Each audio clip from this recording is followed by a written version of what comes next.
Shalom, family. This is Mykal Yahu. This is Mahalak Yahu, and as you know, Yahuah has the fairest daughters in the land. All right. We should do it again. Come on, man. Shalom, family.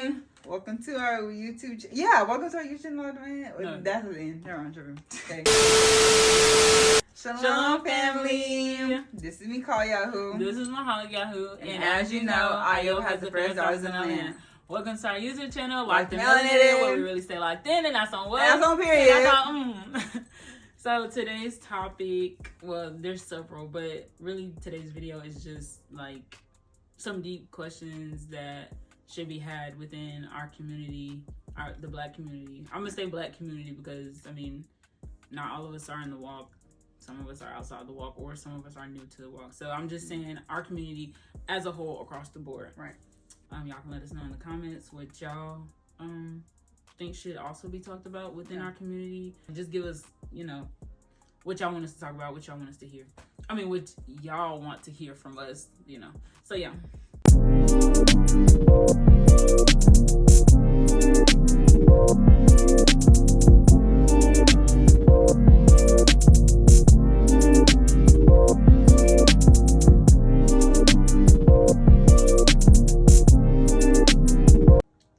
First question is, does society impact us as people? And the answer is yes, of course, it does. So society impacts us as a people heavily. I feel like I feel like when it comes to this society, this world, whatever word you want to insert there, it's like when it comes to seeing celebrities in or outside the walk, because we shouldn't have celebrities in the walk, but we'll get to that. So out on the outside looking in, and then being now on the inside of the truth and looking out, there's been influences since day one. And in the world, you have people like Beyonce, I don't know, SZA, Summer Walker, some rappers, Kendrick Lamar, Drake, that whole beef that they so-called had. Like, that influenced a lot of people's decisions, a lot of people's money, sales going up. Like, it influences all that. And we are the main ones as a people that feed into that stuff. Mm-hmm. And then, unfortunately, in the walk, there's idols. There's people that, I'm going to say we as a nation. When I say we, I'm not talking about me and her, because we don't do that. Yeah. But we are, there's no artist in this walk that we worship. There's no artist that we just jump on the bandwagon because of they got money or they look nice or they got all these chains or whatnot. That has nothing. None of that means anything, honestly. But there's several artists in the walk that are hyped up only because they have clout. And meanwhile, their houses are in shambles. Their households are not where they need to be. They're operating out in wickedness, jealousy, envy, what have you. But people still follow them because of the name that they have, because they came to the walk listening to the music. And at one point it wasn't like that, but over time they got the big head and took it and ran with it and forgot the purpose, which is for the Most High and not themselves and not money. Right. I will say, like, there's a difference between looking up to somebody as a role model and wanting to not be like them, but be inspired by their journey and their background and maybe even their accolades and achievements. But it's a difference between, like I said, being inspired by someone and idolizing someone. Idolizing is literally, like she said before, it's like worshiping the ground they walk on. Like, you, for us in the truth, you should be worshiping the Most High. Right. And not man. Because, I mean, since day one, that's always been us, like, as far as like the fall, like that's something that we've always struggled with, like back even like into biblical times and back in like the old days. So that's just something that we've always struggled with as a people, and I think over time it just got like a lot worse. But yeah, so there's a difference between worshiping someone and then actually loving someone and being inspired by their walking journey. So us, like she was saying, in this walk, we would Like we do it secretly, but it's like secretly, but not.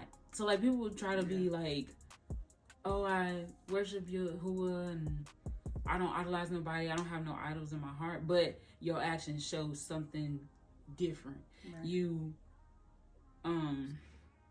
it's like clout chasing. That's literally what it is. Like, and we're not saying idols as in like figurines and the cross and I mean that's physical. Like we talking about materialistic. We talking about people and really artists. I don't worship none of these artists out here. So it's like I don't.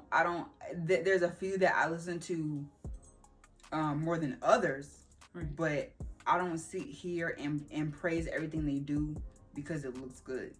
But right, yet behind closed doors, they're operating in covetousness.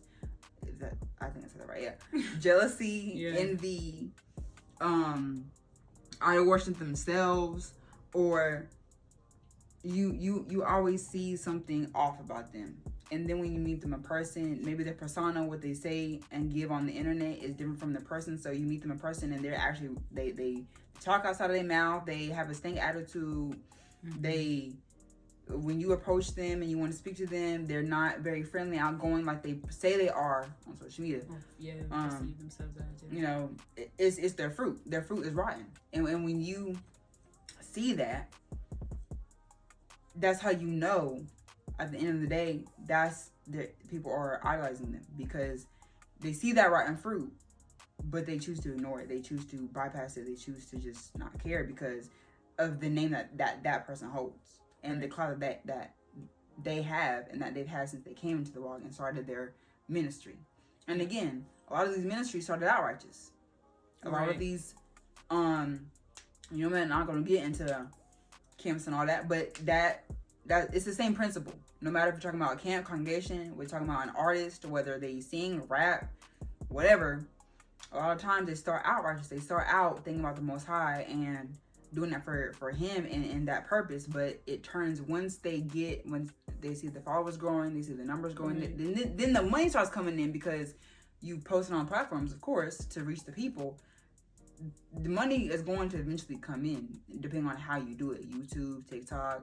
I don't know if Instagram or Facebook do that. I want to say they do, but money will start rolling in, and that's where the big head comes in, when money is involved.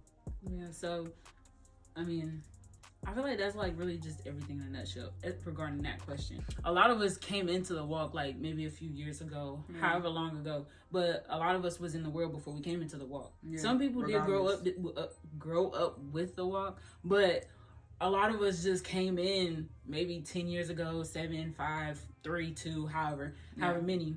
But we listened to a lot of those artists in the world. I know for me, I grew up listening to like gospel music and rap music and, but I listened to like a lot of Beyonce growing up. Yeah. And I wouldn't say I was like a diehard Beyonce fan, but like I knew a lot of her songs, her old stuff, and even at that time, her newer stuff that she was putting out. And I thought she was like the best female artist like of all time. But like coming into the truth, I feel like the truth gave me, I guess a different outlook. I guess you would say like a different outlook on just other artists and like their lyricism and things like that. Honestly, I feel like now that I'm older, Beyonce is not all the hype. She's really not. And I'm not even gonna I don't want to get too far into like speaking about the world because this is not what this is about. It's about both. But just on that point, Beyonce is not the best. I feel like there's so many singers out here, female artists that are way better than her, that got better riffs and runs, that are better lyricists or songwriters. But she just got all this clout, and it's because and it's because she doing stuff behind closed doors. I mean, there's this whole controversy. Conspiracy theories. There's a lot of things out there that people say about Beyonce and things that she's in, and also her family, Jay-Z, whoever, and about a bunch of other artists. But I mean, I don't know. We don't know what these people do behind closed doors. I'm just say that we don't know what these people do behind closed doors. They only give you so much, so that's all you can go off of. Yeah. But I feel like there's so many artists, even people that are not in the industry, got a way better voice than she does. But for whatever reason, she is one of the best ones out here to other people. She's known worldwide and all that. So she had like the whole Beehive thing. Like people are diehard Beyonce fans. Literally will kill for her. Like really. So sacrificing themselves, crazy work. Right, you're doing too much. You're wild. What do you mean? Like what? But that's just, you know, an example on like how people will clout chase and like be so die hard for someone that you don't even know. Like you don't know them, you don't know what they do behind closed doors. And it's the same thing within this walk. Like I'm not gonna name, you know, artists within this walk, but there's a few people or a few artists in this walk that just have clout when they really shouldn't. And that's something I want to speak on. I'm glad you said that, because I'm not even gonna, you know, I'm not even gonna. I'm saying spiritually, that's a huge thing, because how are you gonna be out here? Excuse me. How are you gonna be out here wilding behind scenes, but she's talking about praise Yahuah and worship Yahuah and love your brother and love thy neighbor as thyself. You know, you saying all the right things. It sounds good, but on the inside, you look crazy. And I know closed doors, you making phone calls and subliminals and like this and that. Like it's just crazy how like we'll be so quick to accept an artist or a person because they may sound good, or you may heard of their achievements or something they did in the world, or they knew this person, they knew that person. So in your mind or in your heart, you be like, oh, okay, that's fire, like for real, they knew so and so. But then they out here cussing people out and or talking behind people's back, or like it was crazy out here. Or low key envying somebody. They have envy in their heart for someone, but they may not outwardly show it, but over time, Yahuah will expose that thing. Yeah. You think you hiding, you think you like saying, oh, just because you put a Facebook post and say, oh, like, just because you share somebody's music don't mean that you don't envy somebody in your heart, because you trying to make it look good on the outside so that your fans or followers or whoever still listen to your music, still buy your stuff, but on the inside, you really envying this person or that person. So it's like the cloud chasing, it just be crazy. Like, okay, we do it in the world, but in the walk, it's just not cool. Like, this is crazy for you to keep doing that. And if you really, I want to say this too, if that's what you feel like in your heart, if you sense that you're envying someone, you really need to take that to the Most High. Yeah. Or, you know, look and reflect on yourself and say like, hey, like, am I really offended by this, or am I really offended by that? And ask yourself why. So, yeah, the whole thing in me saying that was, if you pause and reflect, and that is really the truth, you need to take that to Yahuah, fast, pray about it. Do what you gotta do so that you don't do that, and you love your neighbor as you love yourself, and that you allow brotherly love to continue. So, that's my whole spiel. I know you said you had something to say. Yeah, so, going back off of what she said, for me, what I think about is in the word, when it comes to us as a people and Yahusha and Rabah. So I think that's his name. Rabah would be Barabbas. Yeah, because in my mind I have Barnabas, but that's not the name. Not Barnabas. No, that name. But she's talking about. But y'all know the account when they chose the prisoner over Yahusha, period, right. Or the Messiah, Mashak, whatever you want to put there. Okay, saying that to say, there's people in the walk that should be exalted, or that should be known more. And disclaimer: exalted by Yahuah, not by no. Yeah, I was gonna put it up, but yeah. So, and we not gonna tell Yahuah what to do and not to do. Right. But saying out to say, there's artists that are putting their music out there that the shares, the likes, the comments don't add up to the anointing that's upon them.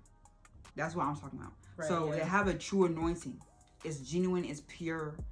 It's all about Yahuah. Right. All about the Most High. And you can tell because the way they shine. Yeah. Their light is a true light. It's not a false light. Right. It's a true light. So those people are the ones that you don't see a lot at all. And I'm not talking about clout. And it's not even about, yes, the likes, comments, and shares, but I mean, if you're posting on social media and you're trying to reach a lost sheep, you're going to get likes, comments, and shares. So those play a part, but they're not super important.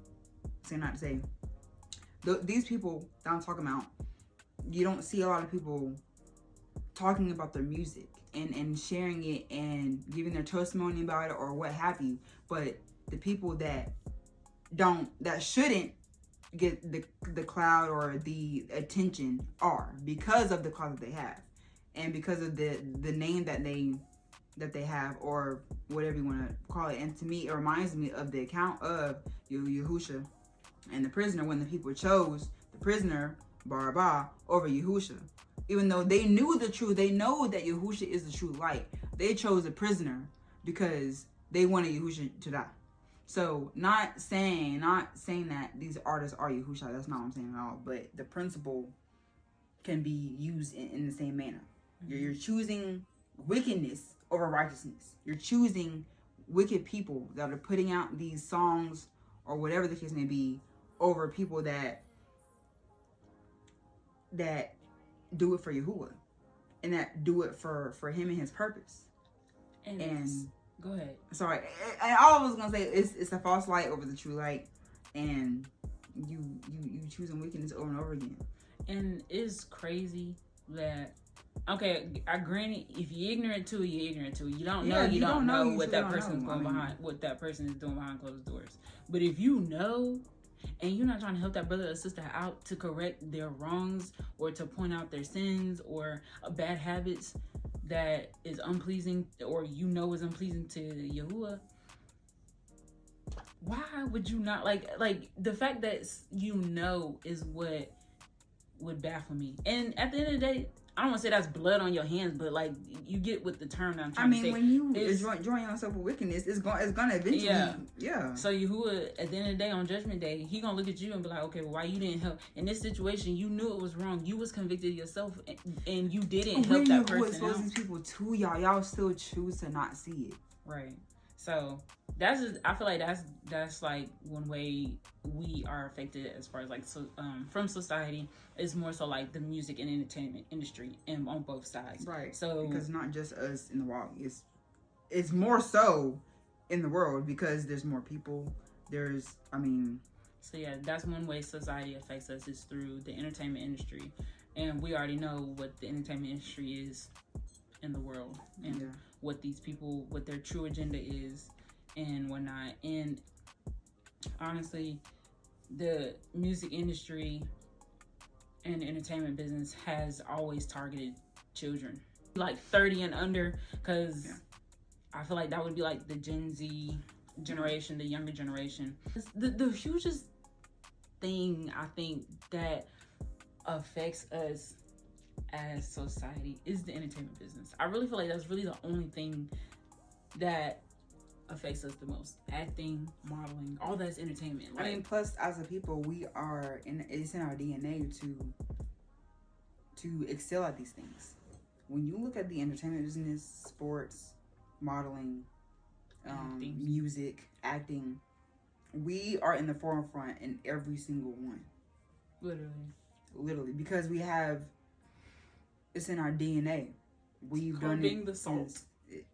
Being the salt. We cannot help that we were blessed with these things. Yeah. But when you use it for wickedness, that's when it gets bad. And then another thing I want to say as far as society is, she was getting into it, but it's not just music. It's not just it's entertainment. You got fashion. You got life choices. You have politics. Like, it's literally everything. And it goes into like, I'm not going to get deep into it, but when it comes to even relationships, and whether it's a friend or romantically, so a lot of times we go to society to ask questions instead of getting a righteous counsel from people that are put in place. Or fashion, instead of coming with your own personality and digging into that, you want to hop on the bandwagon and copy somebody because you want the clout that they got because they wore this thing, or because you want to see a trend, or you want to see if you did it better. like it's penny ante stuff. It's small, minuscule, but us as a people, as so-called black people, we eat it up. We feed into it. You know why? And I feel like this saying is always so true because black people love shiny stuff. Like you put some gold and silver in front of us or something that's flashy. Plus our skin, our melanin, it goes with a lot of that stuff. Like we just pop. Yeah, like you put something shiny, you put some money, you put something materialistic in front of a black person. We go crazy. And I really feel like it stems from like slavery because we never really had nothing. And we've been underdog for years. I mean, we still are, honestly. If you want to get into the government and that route, we're still the underdog. And then even when we had stuff, we always gave it away because of our own disobedience. I'm talking about biblical times. Like we had freedom and kings, and we had Yahuah. We have Yahuah, but we were. I would say there was a few times in biblical times where we would be flourishing because of our obedience, and then there'll be these few people that want to do their own thing or fall out to other gods or whatever, and are you within not content? And I'm gonna get into what. Yeah, go ahead. Yeah, like and within those people. Then you got more people that want to be obedient, but they feel like the disobedient people is having fun. So like she said, they hop on the bandwagon and start feeling like, oh, this is really what living means. This is what this means. It's like a disease. Yeah, it really becomes contagious. Yeah. And like, if you're not careful, you can really get like pulled into that. So I really feel like that's like how it was back then. Somebody like you have everybody wanting to be obedient, and then you just have like it's like what's that a little leaven's the whole lump. So it's like you just have this bad apple spoiling everybody because they want to do what they want to do, right. And then you get 2 more people to do it, and then you get 3 more people that want to do it, and then it's just this whole like it becomes like a ripple effect, like a snowball effect, and now everybody want to do it. And it's the same in today's time. One person do it, somebody else feel like it's cool, the next person feel like it's cool, then 10 more people will come behind that, do the same thing, and it just becomes like this whole trend. That's how trends get started. One thing I want to say is another thing, as a people, we're not content. We've never been content with what we have. We weren't content with you. Like that's why we went chasing after other gods. And it's like we're still not content now. There's a lot of us that we have a culture and we truly love our culture. But there's some of us that, again, I'm not just speaking just in the truth. I'm speaking in the worldly sense too. As far as we're not black people or us as so-called black people. All of us are not just in the world, and we're not all in the walk. So there's we're on both sides. But it's not to say it's like when it comes to us as people, we've just never been content, and it's like we want to jump on the bandwagon again when it comes to other nations adopting their cultures and trying to piece different religions and pull all in one. Like, why can't we just be content with what we got? Why do we have to take from this Bible and this book that has nothing to do with Yahuah?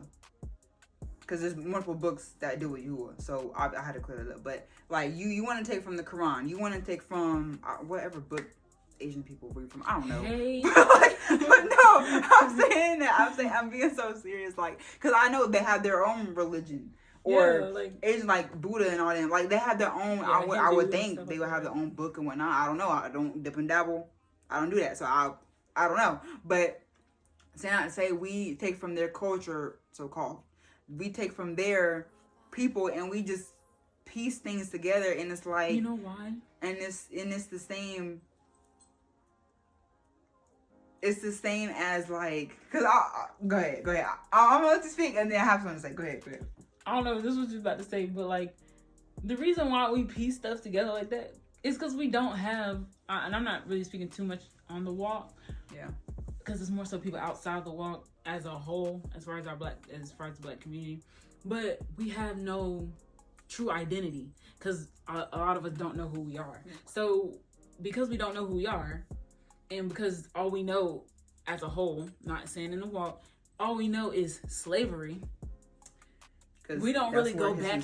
Yeah, for us in school, that's just what we were taught. Literally. It starts with slavery, then it starts with the civil rights movement. That's literally all we know from school. And like, yeah, and up until now. So it's because we don't have no true identity. We don't know where we come from. We don't know who we actually were and how strong how strong we are. We don't know the strength that we have within us. We don't know that we're set apart. We don't know that we're Yahuah or God's chosen people. We don't know that Israel in the Bible is really Israel, like it's us. So like, because we don't know that, because we don't have no background, because no one teaches us those things, which nowadays you can go research that thing for yourself, because ain't no way you ain't heard about the truth. There are some people that ain't heard about it at all, but there's a lot of us that have worldwide. So because we're not taught these things, we kind of just like lean to our own understanding. Yeah. So when we lean to our own understanding, of course, got this whole New Age spirituality thing. Right. Then you got New Agers with Muslim, and then you got New Agers that follow Buddha, and then Buddha and Hindu. You have Muslims that don't even. You see them wearing their attire, and they may not eat pork, but then you still that same person you see in the uncovered, and they're lukewarm. They don't stick to what they want to stick to, and they dip and dabble into everything. What I was gonna say was, it reminds me of the kind of in the Bible or in the Word where we, instead of being content with what we had, we just wanted a king. We needed a king. We wanted a king. We petitioned for a king, and then Yahuah gave us the desires of our heart. But obviously, when you read that account, it doesn't turn out how it should have. And then it's like, Yahuah would be like, I gave y'all a king. I gave y'all what y'all asked for. And y'all just still did not obey. Like, what was the point of you asking? Like, you might as well not even ask me. You're wasting my time. Like, I know Yahuah would be like, if y'all don't get on my face. Like, but yeah, that's all I got to say about this. Yeah. But yeah, like, so as far as like that question, y'all can like let us know what y'all think. Yeah. Oh, I also wanted to say this. Before we finish off this question, I wanted to say, like, I also feel like other people's mindset about us, we allow our foundation to be that. Stereotypes? Yeah, like, we allow other people's stereotypes to identify ourselves. We'll use that and say, yeah, that's me, or that's, like, how I am, as opposed to... What comes to mind is, like, the angry black woman. Yeah. I don't know if that's what you was getting into, but then we do stupid stuff to actually get the stereotype. But it's also because, like, I feel like it's like a lot of stuff that, like, the angry black woman or the I don't need a man thing with black women, that has become a thing. I feel like, especially over time. I feel like back in the day, like, I mean, we weren't born in the 80s and 90s, but like, I feel like that wasn't really a thing in the 80s and 90s. Correct me if I'm wrong, but I just feel like I really feel like that wasn't a thing until, like, more so, like, when we came about, like, 2000s, that I don't need a man. We need each other. Yeah. Okay? And that's why the Most High created the man and the woman to be with each other. But then, again, we're not content. And we go to other nations and seek these things when he told us in the book to not mix and mingle. Like, the whole women empowerment thing, like, that, which is, I don't need a man. I feel like the whole women empowerment movement is straight. Like, okay, there's nothing wrong with being a girl's girl. But feminism, you took it way too far. Yeah. You took it way too far. And there's nothing wrong with, obviously, bending your femininity. Like, no one is saying that. Yeah. We're not saying, like, I feel like that would be, what is that? Hypocritical. Yeah, I was about to say stereotypical. Contradicting. But yeah, it would be contradicting. So no one's saying. Feminism is like, but you take it to like, you take it to another level when you say, oh, I don't need a man, or, what's another one? It's another way they say it. It's not that I don't need a man. It's dang. Or I don't need a man to take care of me. I want a man, but I don't need a man. No, it's both. You need a man and you should want a man. It's just not just one or the other. And I've never thought about this like this until now. It just came to my mind. We say we don't need a man, and this could be why, because a lot of the times the father is absent. But let me tell you something. I need my daddy. Period. Because I don't know about y'all. Because what would you do? Because and that's the thing. I think because it's like a whole cycle, dude. But it's wait, like, okay. come on. So just so that we don't get too deep, yeah. I feel like really like what you're saying. A lot of women that say I don't need a man, there's something you don't have a connection with your own father, and that could be wrong, and maybe that's just the way you think. But either way, if that is the way you think, that's not like that should not. That's not that. Yeah. Yeah. So like I feel like, just to kind of like cut it short, a lot of stuff that we think and feel like it's our own thought processes and the way we see society or the world, it comes from other people, other religions, and what they think about us. So we take that and we run with it, like the whole women empowerment thing. We have always started kind of in the middle. So slavery, that's not where we started from. We had to start from somewhere and it wasn't there.